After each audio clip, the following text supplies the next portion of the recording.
Hi guys, hi Henka, hi Alexi. Hello. Welcome to our headquarters and thank you for taking the time to answer some of the fans' questions. Of course. First of all, of course, Alexi, happy birthday to you. Thank you, sir. And let's start right away with the first question that comes from Philip, who says that he noticed that what he heard, something, obviously he heard already one song of the new album, and he said it seems to differ from the Are You Dead Yet, Blood Drunk, Relentless, Reckless, Forever era, and it's more back to the Something Wild, Hate Breeder, Follow the Reaper thing as far as he notices. Can you agree on that? Is that true? Well, that's what I've heard from a lot of people. I've heard it, so I guess there's some truth to it, yeah. I mean, it wasn't like intentional or anything, but maybe there's more old school Bodom in there, you know, with an updated sound. Might want to put it that way. Karen Day says, first, happy birthday to you, Alexi, too. Thank you. And her question is, the way that you compose songs, is it that you write down every note, or do you like try and memorize things? And do you remember things that you didn't record later on, or are they lost forever? No, I mean, I always remember everything. It's, I mean, usually. Yeah. That one time, it's like, they were like on my 4-tracker at home. I just couldn't like get it down. After that, I had to like bring it like to the rehearsal place. But anyway, but yeah, it's like, I usually record them at home and then, you know, go to the rehearsal place and then we just start jamming on them. And, you know, that's how the song starts usually. Emily Shepard wants to know who portrays Roy the Reaper in the videos and album artwork. Is it a band member, crew, or just an actor? In the videos, I think it's only once. Yeah, actually, it was the one. I think it's only in Every Time I Die video, and that was part of, he was our friend. I don't know if it's public. Oh, he was a friend. He was a friend.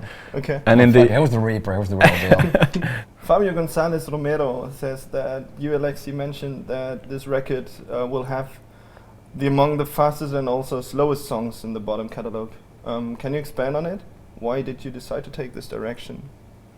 Well, I never decided anything, you know, that's just how it turned out. And those two songs, which is true, by the way, they, you know, there's definitely the fastest one that we ever done, and it just came out spontaneously, you know, just like the slow one did. So nothing was ever thought out beforehand, you know. Okay, cool.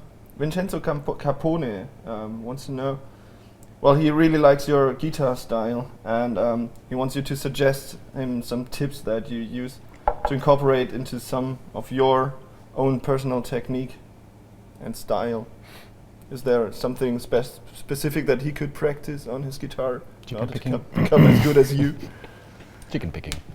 I No? don't do that. I still don't know how to do that. I don't even know what that I is. suck at it. I don't even know what that is. Okay. Well, you know, alternate picking is really good for many reasons, because it's just like basically it helps your playing, not only for solos but rhythmic guitar playing wise, you know, as well. So that's something that you might wanna practice with a metronome.